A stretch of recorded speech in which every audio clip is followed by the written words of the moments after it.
Honorable Barbier. Thank you, Mr. Deputy Speaker.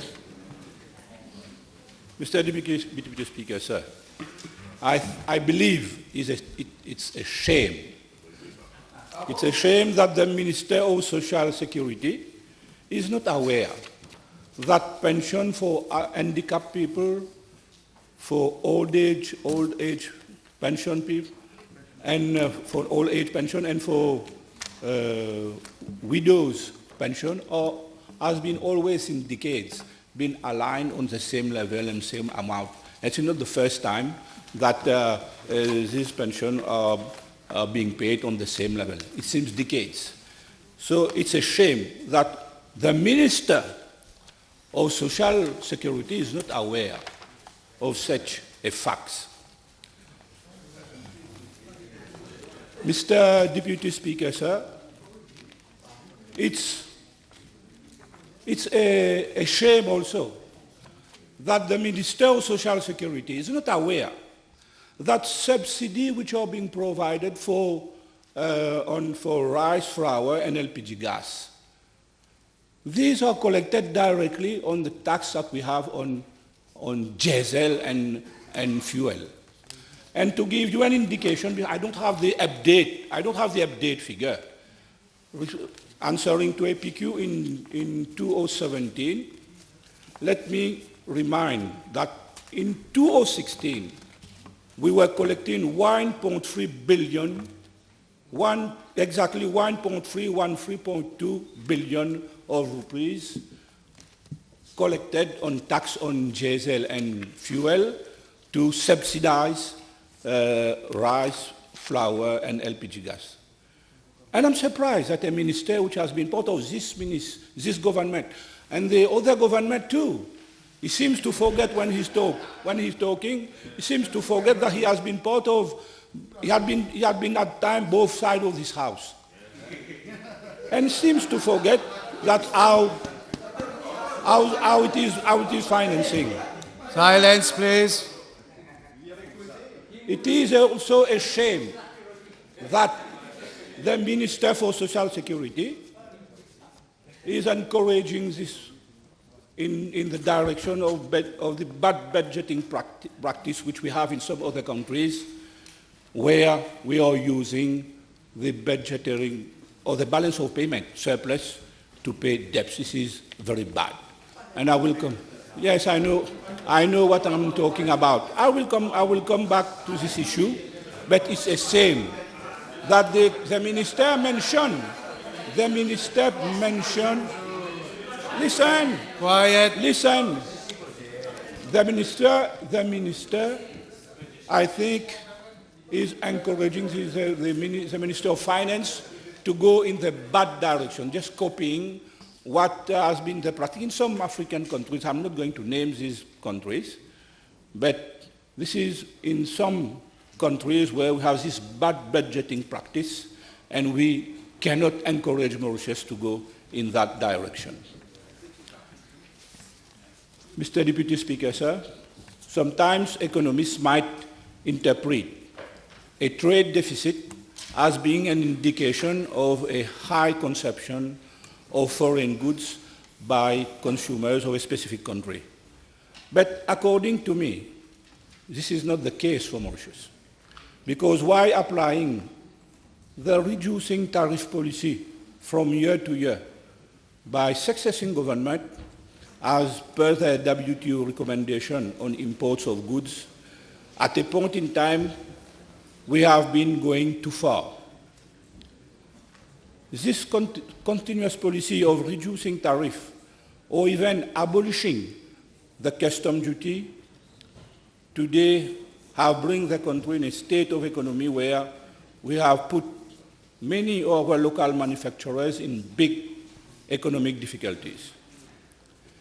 Many have closed down, and others who are striving for survival cannot compete with foreign manufacturers, especially those of the Asian country. We lost our competitiveness in favor of the Asian manufacturers. Our competitors have the raw materials, and also they have the cheaper labor. So the factors of production give them a competitive edge on our manufacturers in our country. The result is that today we are at a point where it is very difficult to redress our balance of trade. It could have been otherwise if the past years we would have concentrated our efforts in raising revenue through other pillars or consolidating and innovating in the existing pillars of our economy. But unfortunately, since this government took office, Mr. Deputy Speaker, sir, nothing has been done to address the issue of the balance of trade. As a result thereof, year after year, we have enlarged our deficit of the balance of trade. Instead, government has focused on the growth rate as its only economic objective. And adopting such a policy, such a philosophy of budgeting, the government has chosen to boost growth by massive injection of funds in public infrastructures.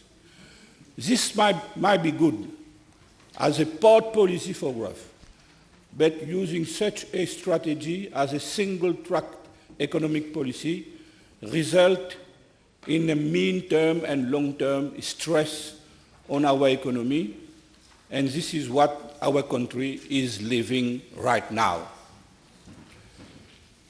In fact, Mr. Deputy Speaker, sir, even this massive funding of public infrastructural projects have not met the objectives of the government.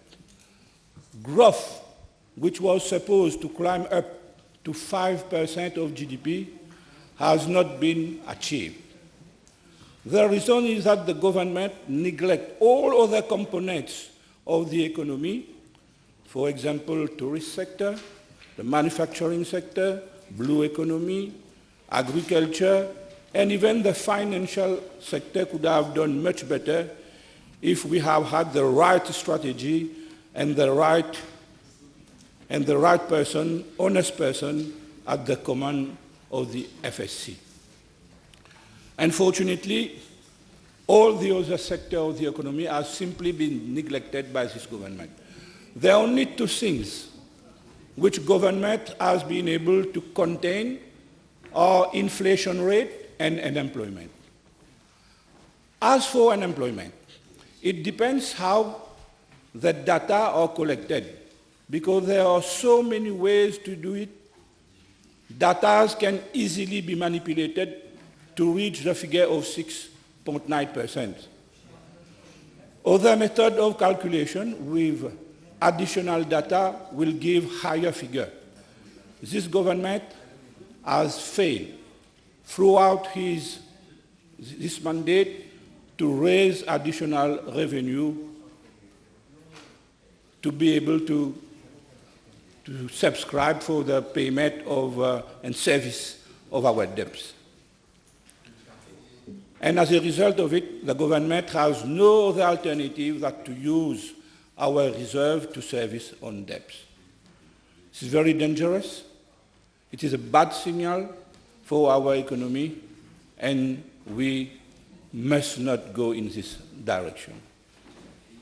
This present budget also did not address the problem. It goes within the same budgetary philosophy, and going in the same direction will bring us in a very difficult economic situation in the year and years to come. It is clear now that the government today has not the necessary card and intelligentsia to solve the problem where we are today in this bad economic situation. The country is in need of a new economic agenda, together with capable policymakers and capable technicians, to set a new strategy to reestablish and consolidate our economic policy. We cannot continue to manipulate our budget for only electoral purposes, putting aside the main problem of the country. This is very dangerous, and if we continue that way, I'm afraid for the future generation of this country. D'autre part, Monsieur le Vice-président, c'est étonnant que, vu cette situation économique chaotique dans laquelle nous nous trouvons, les membres de l'autre côté de la Chambre, pour un oui, pour un non, tapent la tape. Tokmoya baissé, tape la tape. Ouais. Tape la tape. Grain d'élan baissé, tape la tape. 30 roupies PCA, tape la tape. Sagou baissé, tape la tape. Et attention, hein, aplomb baissé, tape la tape. Voilà quel genre de compromis. Mais je viens de vous dire par rapport au gaz, les consommateurs sont en train de payer directement du prix de l'essence tous les jours. Plus d'1,5 milliard par an. Allez voir les tableaux. Donc, le gouvernement, vous savez, ils font baisser tous ces ingrédients que le Mauricien s'en sert pour faire des rafraîchis. Hein? Alors, pour pouvoir, vous savez, cette amertume qui reste sur l'estomac des Mauriciens, c'est juste pour pouvoir laver ces amertumes de l'estomac des Mauriciens. Allez à le boire rafraîchi pour capable là, ça va de malpropreté qu'ils mettent dans nous les cours là.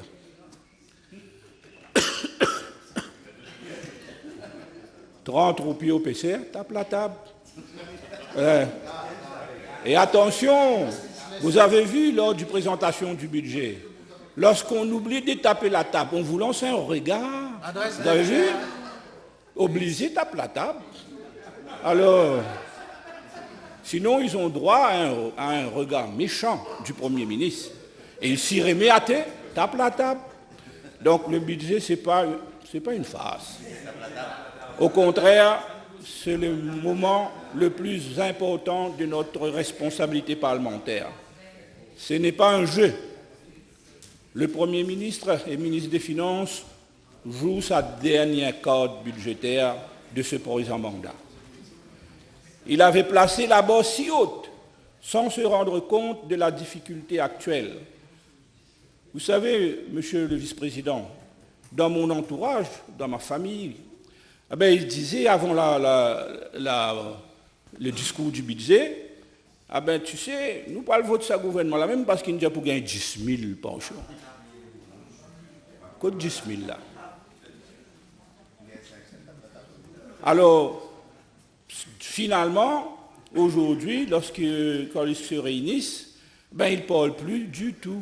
Ils sont silencieux, en colère, parce qu'ils s'attendaient à 10 000, 9 000, 8 500, des chiffres qui ont été jonglés de partout dans tous les journaux. Et finalement,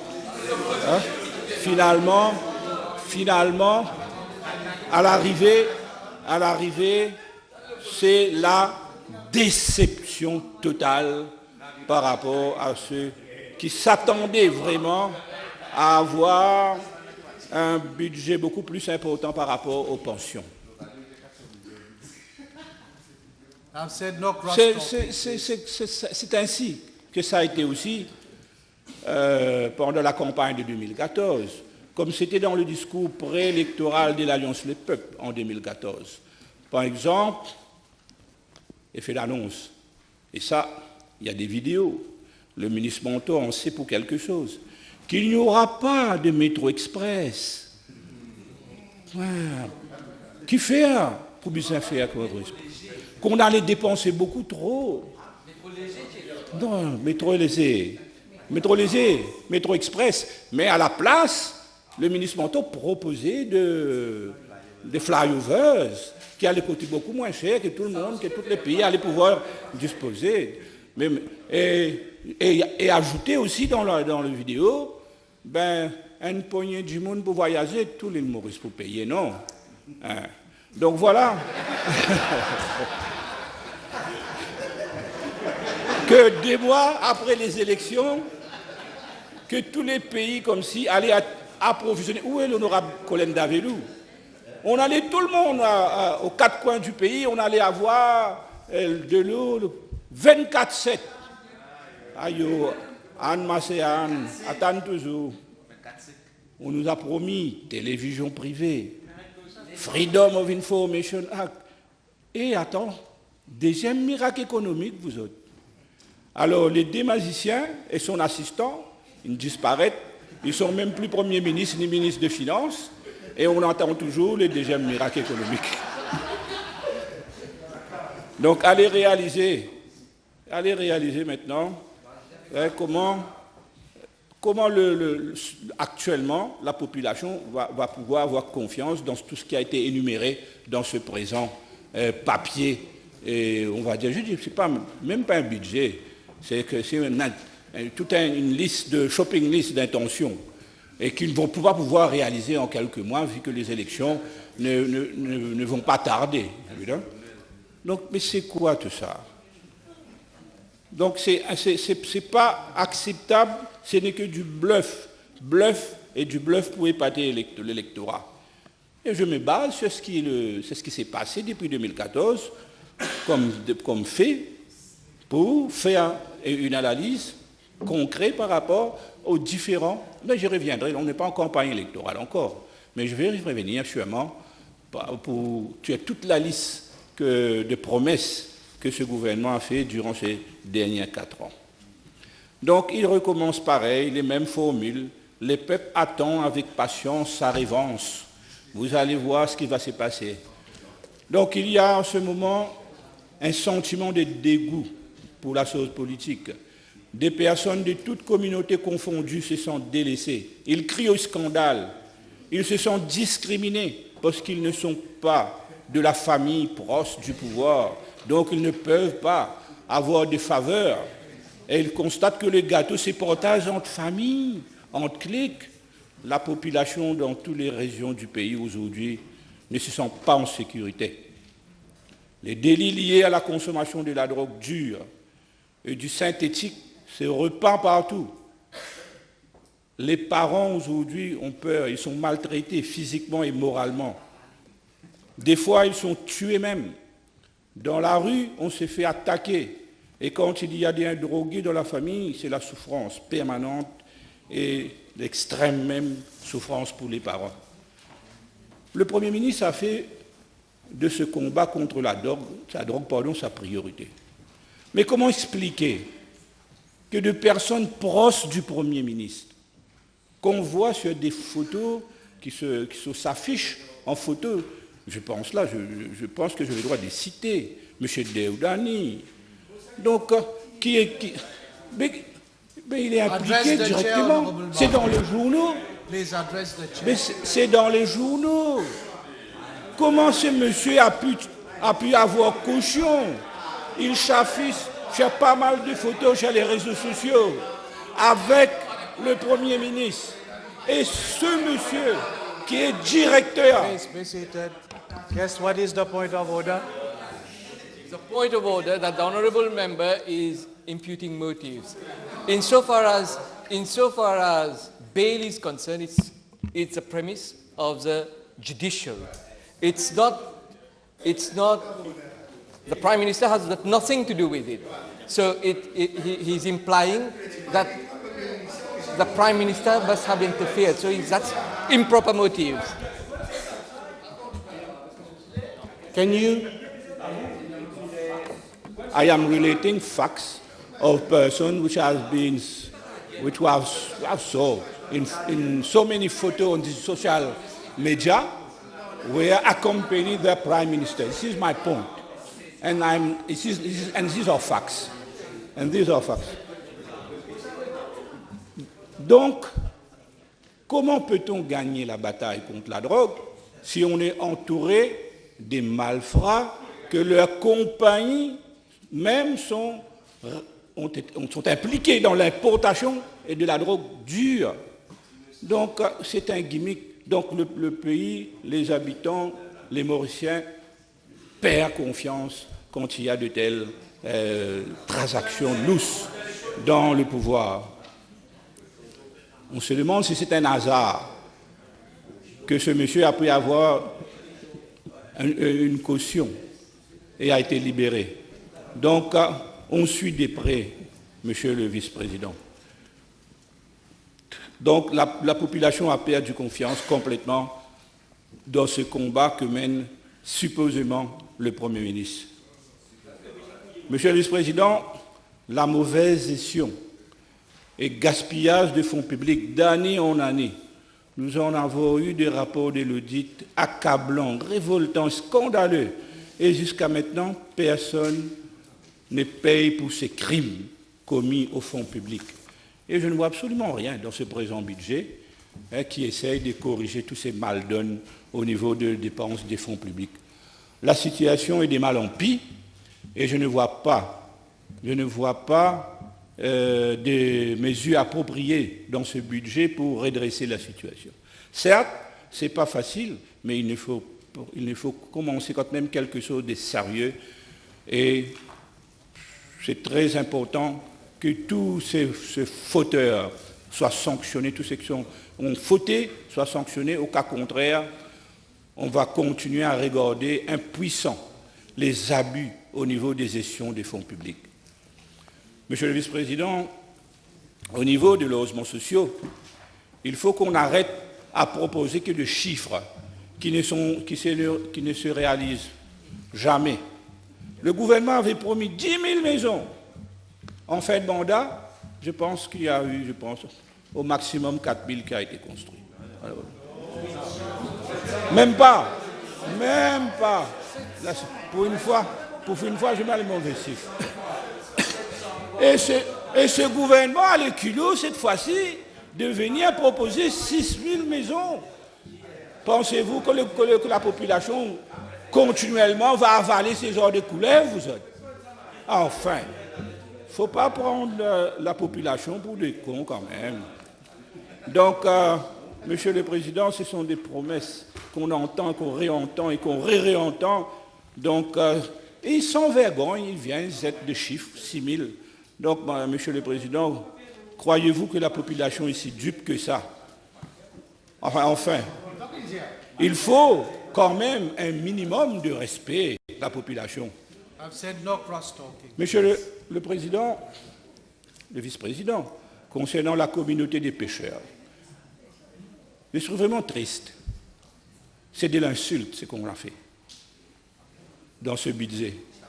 C'est un monsieur de plus en plus difficile et certains, souvent, je leur vois rentrer bredouille ou avec 2-3 kilos de poisson après une longue journée ou une longue nuit de travail. C'est l'incertitude totale dans ce secteur. Des fois, ils arrivent à faire une bonne prise, mais c'est rare. Mais très souvent, ils n'arrivent même pas à couvrir les frais des carburants. Et là, quand je le vois abattu, triste, ça me fait de la peine, Monsieur le Président, mais hélas, ce gouvernement n'en fait pas un cas de leurs difficultés. Et pourtant, ils font de leur mieux pour mettre du poisson frais dans les assiettes des Mauriciens. Plusieurs parmi ces pêcheurs n'arrivent pas à payer leur loan qu'ils ont contracté pour l'achat de leurs pirogues, pour les moteurs, pour les équipements de pêche, parce que tout ça coûte de nos jours très cher, Monsieur le Vice-président.